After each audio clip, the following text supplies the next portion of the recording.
சென்னையில் நடைபெற்ற குடியரசு தின விழாவில் வீரச் செயல் புரிந்தவர்களுக்கான விருதுகளை முதலமைச்சர் பன்னீர்செல்வம் வழங்கி கௌரவித்தார்.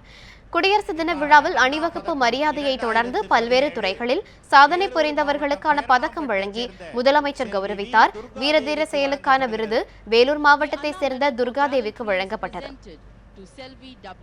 இது பிங்கத்தான் போனோம் சார். பிங்கத்தான் போகும்போது தீவுத்திடலில் அந்த இது ப்ரோக்ராம் நடக்கிறதா இருந்தது. ஸ்டார்ட் பண்ணுறதுக்கு முன்னாடி நாங்கள்லாம் வெயிட்டிங்கில் நின்றுட்டு இருந்தோம். ஒரு 15 மினிட்ஸ் நின்றுட்டு இருந்தோம் அந்த டெம்பரவரி பிரிட்ஜ் மேலே. அந்த பிரிட்ஜ் சடனாக கொலாப்ஸ் ஆகிடுச்சு. கொலாப்ஸ் ஆனதுமே பார்த்தோம்னா சென்டரில் இருந்தவங்க அப்படியே தண்ணியில் விழுந்துட்டாங்க. விழுந்ததுமே ஒரு 50 மெம்பர்ஸ் கிட்ட விழுந்தோம். பட் எல்லாமே மேலே ஏறி வர முடிஞ்சது. ஸோ என்னோடய கிளாஸில் ஒருத்தர் பார்த்தோம்னா கொஞ்சம் ஷார்ட்டாக இருப்பாங்க. அவங்க தண்ணியில் விழுந்துட்டு அவங்க எழ முடியல.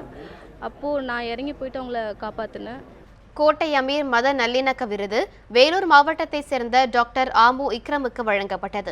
காந்தியடிகள் காவலர் பதக்கம் நாகை மாவட்டத்தை சேர்ந்த மதுவிலக்கு அமலாக்க பிரிவு கூடுதல் காவல்துறை கண்காணிப்பாளர் தங்கதுரை உள்ளிட்டோருக்கு வழங்கப்பட்டது. திருத்திய நெல் சாகுபடி தொழில்நுட்பத்தினை கடைபிடித்து அதிக உற்பத்தி திறன் பெறும் விவசாயிகளுக்கான வேளாண் துறை சிறப்பு விருது நெல்லை மாவட்டம் புளியங்குடியை சேர்ந்த சங்கரநாராயணனுக்கு வழங்கப்பட்டது. சாதாரண நெல் நட்டோம்னா இந்த அளவு மகசூல் வராது. இது அரசாங்கத்தோட வழிகாட்டுதல் திருந்திய நெல் சாகுபடி முறையில் நெல் நடவு செய்தேன். அந்த முறையில் பண்ணதுனால வழக்கமாக கிடைக்கிறதோட எனக்கு அதிக மகசூல் கிடைச்சது. அந்த ரம்ஜான் நோன்பு திறப்பு நிகழ்ச்சி, மீலாது நபி நிகழ்ச்சிகள் அனைத்து மத தலைவர்களையும் நான் கூப்பிட்டு நம்ம எப்படி சகோதரத்துவமாக வாழ வேண்டும் என்பதை பற்றி அவர்களுக்கெல்லாம் நான் விளக்கி சொல்லியிருக்கிறேன். முக்கியமாக என்ன சொல்லுதுன்னா முஸ்லீம் பற்றி ஒரு பேட் இம்ப்ரெஷன் என்னென்னா எல்லாமே தீவிரவாதிகள் அந்த மாதிரிலாம் இது இல்லை. ஏன்னா நபிகள் நாயகம் வன்முறையை வெறுத்தவர், நன்முறையை விதைத்தவர். அவர் எப்போவுமே இது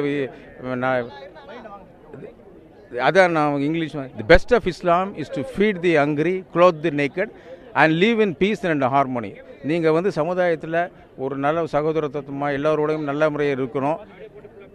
அதுதான் ரொம்ப இம்பார்ட்டண்ட்டு அப்படின்னு சொல்லியிருக்காரு நபிகள் நாயகம் ஸல்லல்லாஹு அலைஹி வஸல்லம் அவர்கள்.